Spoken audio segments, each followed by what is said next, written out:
weeks, questions have circled about Elisa Lam after the Vancouver woman went missing in Los Angeles last month.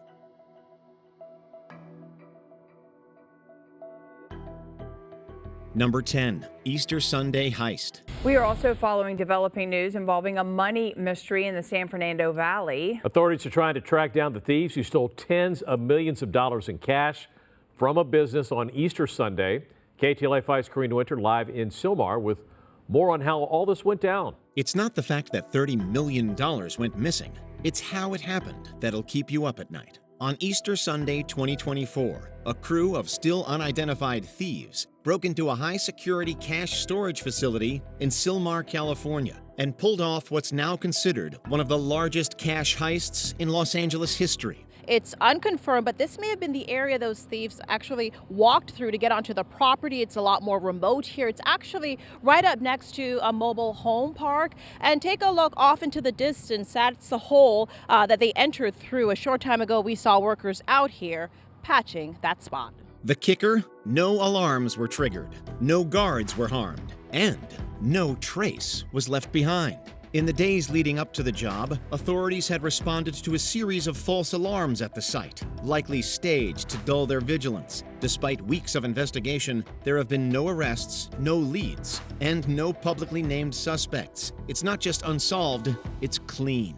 Too clean. Preliminary investigation revealed that the suspects accessed the location through the roof of the building, but it's unclear how they accessed the vault itself inside the building, and there were no obvious signs of entry into the vault. Now, if that's the case, it could suggest that the vault was either unlocked or that someone involved in the break-in had the know-how to open the vault. Number 9, West Fertilizer Company explosion. I want to show you a few headlines that are coming out this morning. This is from the Waco Tribune Herald. Fertilizer plant explosion there, rocks west. Injuries mount. Waco is 20 miles from West. West is a small town, and Waco, just as much as West right now, is really in the thick of it because this is where all the hospitals are. In April 2013, a fire broke out at the West Fertilizer Company in Texas. Minutes later, a massive explosion obliterated the surrounding area, killing 15 people, mostly first responders, and injuring over 160. Investigators couldn't initially pin down the cause. 3 years later, the Bureau of Alcohol, Tobacco, Firearms, and Explosives changed course, announcing the fire had been intentionally set, but provided no suspects, no motive, and no clear evidence. We are here today to announce the final ruling as to the cause of the fire. The fire has been ruled as incendiary. This means this fire was a criminal act. To this day, it's still unclear whether this was a tragic accident or a calculated act of arson. And that lingering uncertainty, combined with the scale of the devastation, makes this case feel less like a closed file and more like a ticking time bomb that no one saw coming. Reported by the Dallas Morning News, actually, is the fact that this fertilizer plant, which exploded, apparently had reported to the EPA, the Environmental Protection Agency, and to the local public safety officials that it presented, listen to this, no risk of fire or explosion. That's according to some of the documents that are available. Number 8.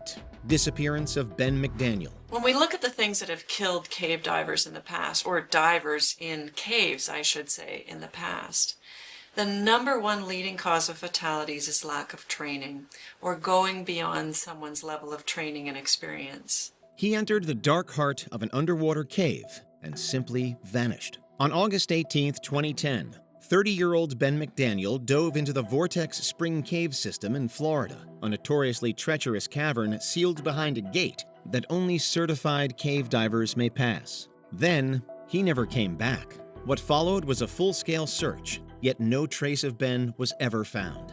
The theories that emerged only make it more haunting. Did he drown and get wedged beyond recovery? Was foul play involved? Or did he stage his own disappearance to escape a painful past? His family rejects that last theory, but with no body, no clues, and no closure, the question remains wide open. Ben McDaniel wasn't a certified cave diver. Now, we don't know whether he died inside Vortex Spring or not, but we do know that he was in over his head.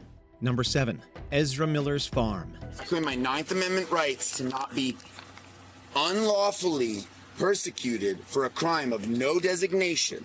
Disorderly conduct being something I am unguilty of. Police say Miller became agitated while patrons began singing, and they began to yell obscenities, grabbing the microphone out of a woman's hand and later lunging at a man playing darts. A Hollywood star or a caretaker gone askew? In 2022, Rolling Stone reported that actor Ezra Miller housed a 25-year-old mother and her 3 young children, aged 1 to 5, on their sprawling Vermont farm.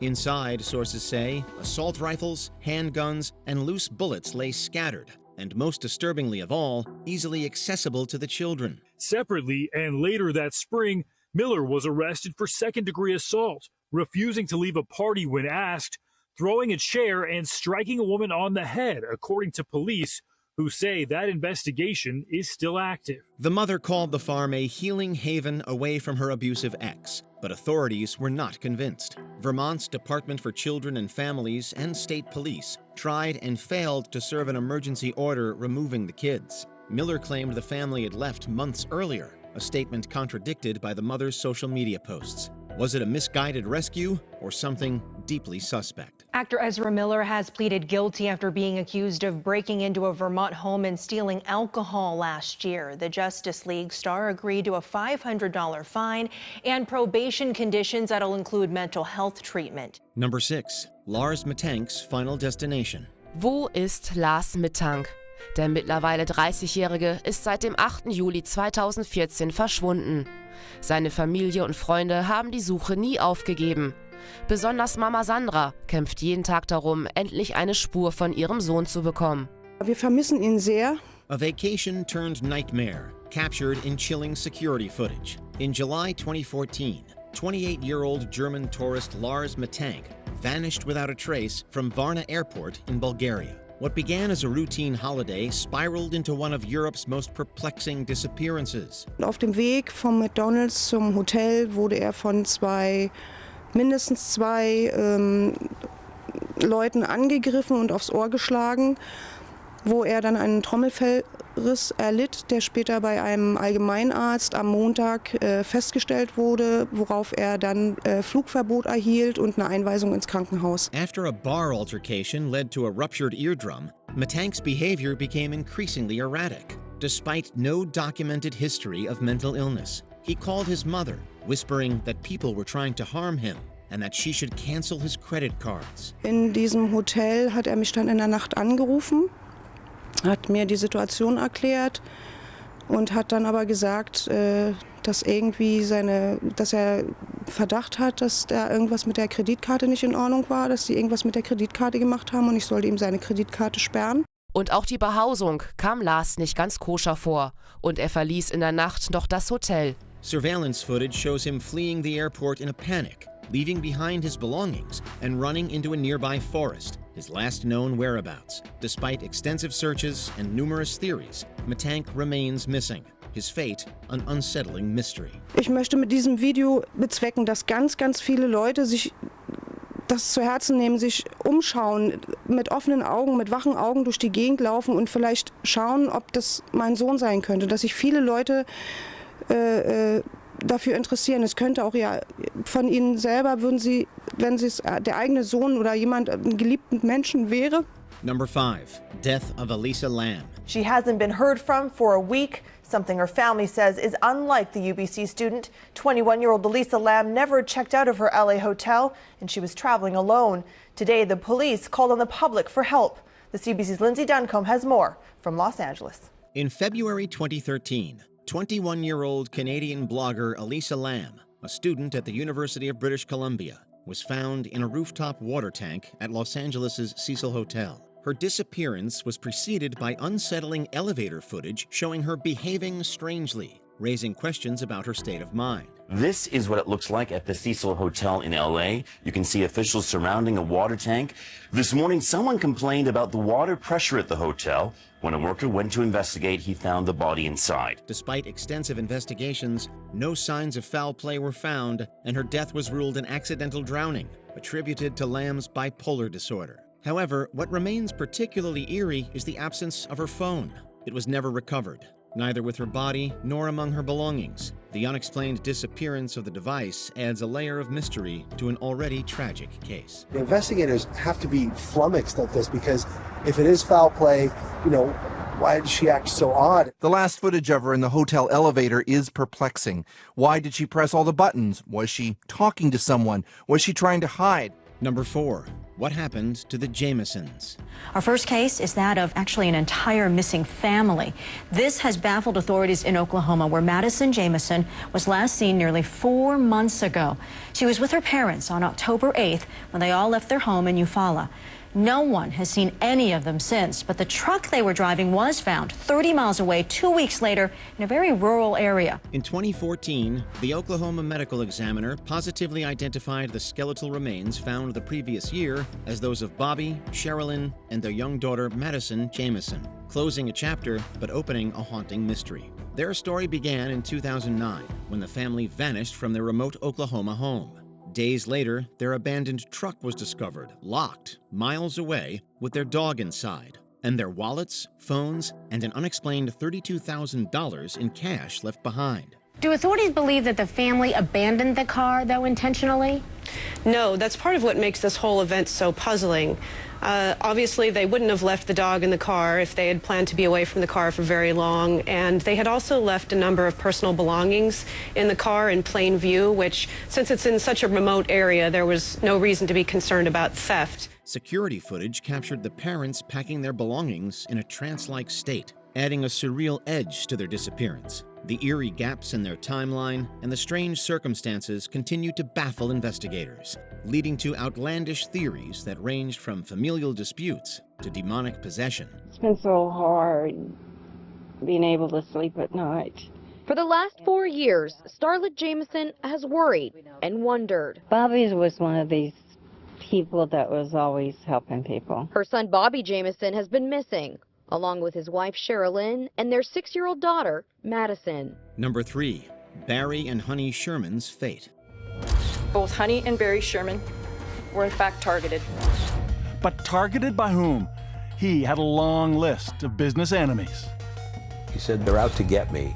I'm surprised they haven't knocked me off already." In December 2017, billionaire pharmaceutical mogul Barry Sherman and his wife Honey were found dead in their Toronto mansion, posed side by side, fully clothed, with belts around their necks, near their indoor pool. What followed was a botched and baffling investigation. A later autopsy confirmed both were murdered. The couple's bodies showed signs of restraint, yet there were no signs of forced entry. Former police investigator, now university professor Mike Arnfield, says it appeared to be a very angry yet disciplined crime. It's a very up-close, intimate, domineering, rage-induced manner of killing someone. Despite the family hiring private investigators and offering a multi-million-dollar reward, no suspects have been named. The case stands as an open wound in one of Canada's wealthiest families. Their son Jonathan put into words what many saw as his parents' special partnership. You were like a lock and a key, each pretty useless on your own. But together, you unlocked the whole world for yourselves, and for us, and for so many others. Number 2. Flight MH370's whereabouts. A Malaysia Airlines flight with 239 people on board, including 4 Americans, has gone missing. At this hour, a desperate search is underway for MH Flight 370, which departed Kuala Lumpur at 12:41 a.m. local time and was due to land in Beijing at 6:30 a.m. A plane vanishes mid-flight. No mayday, no wreckage, no definitive answers. In March 2014, Malaysia Airlines Flight MH370 took off from Kuala Lumpur with 239 people on board, then disappeared from radar less than an hour into its journey to Beijing. Satellite data later showed the aircraft veered wildly off course before vanishing over the Indian Ocean. CBS News' Tony Aiello is here with the latest developments. Tony. Mary, the United States and 12 other countries are aiding in this search, with 57 ships and 48 aircraft scouring Southeast Asia for any sign of the missing plane. CBS News has learned the disappearance of flight MH370 increasingly looks like a deliberate act. Theories range from the tragic to the terrifying. Some believe the pilot deliberately crashed the plane. Others suggest hijacking, cyber interference, or even a cover-up involving military forces. The most accepted explanation? A controlled descent into the ocean, likely by someone in the cockpit. But with no black box, no full wreckage, and no closure, MH370 remains aviation's greatest and most unsettling mystery. 2 switches were pulled in that cockpit. And you say were pulled. That suggests deliberate. Deliberate. What kind of deliberate acts? Well, Why? maybe it was a hijacking. Number 1. Havana syndrome. To the mysterious health scare that disrupted Vice President Harris's diplomatic trip to Southeast Asia. A possible case of Havana syndrome hit the U.S. mission in Vietnam, keeping Harris from Hanoi for several hours. Is it a covert weapon or a case of mass psychogenic illness? Since 2016, dozens of U.S. diplomats, intelligence officers, and government personnel have reported sudden symptoms like ear pain, dizziness, memory loss, and a strange sense of directional pressure. Theories exploded. Microwave radiation, sonic attacks, Russian surveillance tech, even insect-borne illnesses. In 2022, multiple U.S. intelligence agencies concluded it was very unlikely that a hostile actor was behind the symptoms. But what or who is causing the symptoms is still unknown. What's scary about the Havana syndrome is how little we know about it. The lingering effects are described as like a long-term concussion, so debilitating, and we aren't really sure about how long the effects last. Whether it's a case of undiagnosed environmental exposure, psychological contagion, or something science hasn't caught up with yet, the lack of clarity has only deepened the sense of paranoia and unease. Real or not, the fear it's caused is undeniable.